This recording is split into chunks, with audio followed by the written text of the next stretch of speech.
If you have been waiting for the next big AI breakthrough to look like a smarter chatbot, today's story points in a different direction. The real shift is not only about what AI can say, it is about what happens after AI touches a real system. Who sees the alert? Who checks the log?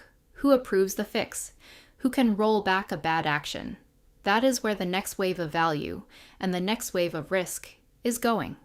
The White House said it has created something called Gold Eagle, a cybersecurity vulnerability coordination clearinghouse. In plain English, that means a central place for identifying, routing, and prioritizing software vulnerabilities faster across critical infrastructure.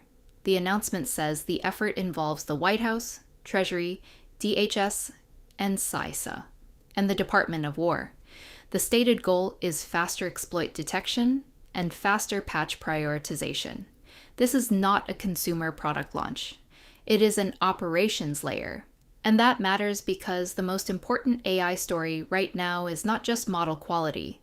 It is how organizations handle work once automation starts making decisions, moving tasks, and touching systems that matter.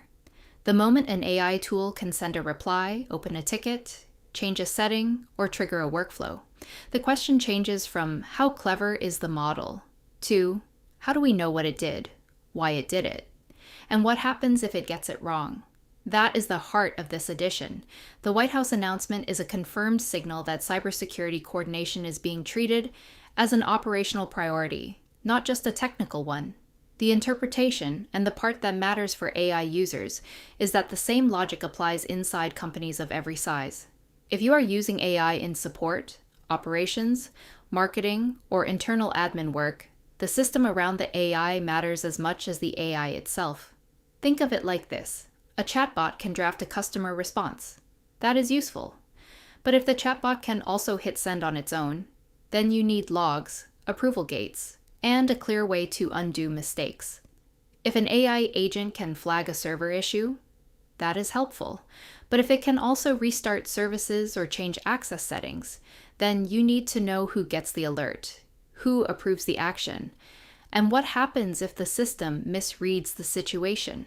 In other words, automation without oversight is fragile. Visibility is what turns a promising tool into something you can trust in a real workflow. This is why the story matters to small businesses and creators, not just governments or security teams. Most people are not running critical infrastructure, but most people are starting to automate pieces of their daily work.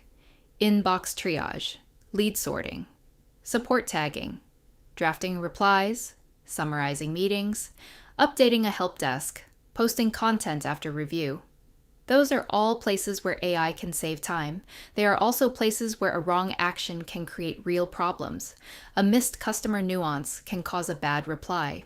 A false label can send a request to the wrong queue. A mistaken update can overwrite a record. A premature system change can interrupt work. Once AI becomes part of the workflow, the useful question is not whether it can do the task at all. The useful question is which parts should be automated, which parts should be drafted, and which parts should stay human approved. Here is the practical example. Suppose you run a small support team. You get 100 inbound emails a day. You decide to use AI to sort them.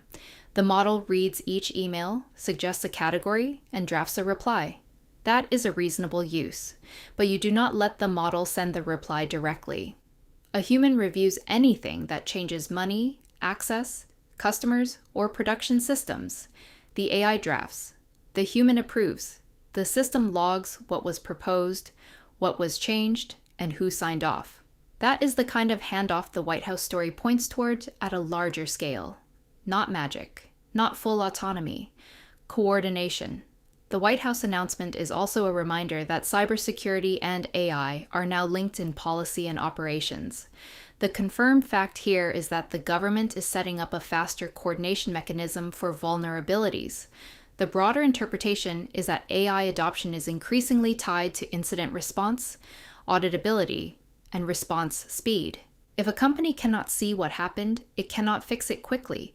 If it cannot route the problem to the right person, it cannot contain it quickly. If it cannot document the steps, it cannot learn from it quickly. There are a few risks to keep in mind. First, central coordination can help speed response, but it does not remove the need for local judgment. Different organizations have different systems, different approvals, and different tolerance for automation. Second, the source material does not tell us exactly how Gold Eagle will be implemented, how much automation it will use, or how quickly it will improve real-world patching. Those details are still unknown. Third, there is a common temptation to treat observability as a checkbox. It is not. Logs only help if someone reviews them. Dashboards only help if alerts reach the right person. Approval gates only help if they are actually used. That brings us to the most practical takeaway of the day. Automate the drafting, sorting, and monitoring. Keep a human approval step for anything that changes money, access, customers, or production systems. If you want one useful experiment this week, pick one recurring task. Inbox triage is a good one. Support tagging is another. Set up a 1-week test where AI drafts the action, but a person must approve every final send or system change. Measure 3 things: how much time is saved, how often the AI is wrong or incomplete, and how easy it is to review the log afterward. That experiment will tell you a lot more than a demo will. It will show you whether the workflow is genuinely useful, whether the approval step is light enough to keep, and whether the system is transparent enough to trust. The bigger lesson from today's story is that the next AI gains will not come only from more powerful models. They will come from better systems around those models, better logs, better controls, better escalation paths, better handoffs between machine and human. For many teams, that means the first serious AI investment should not be a more ambitious agent. It should be the boring infrastructure that makes one safe enough to use. So here is the ClearForge verdict. Use now, but only for drafting, sorting, and monitoring. Test carefully before you allow any direct action. And if you are not sure who owns the log, the alert, and the rollback, watch first. That is where the real story is today. Not a smarter chatbot, a sturdier system around the chatbot, and that is the direction AI is heading next.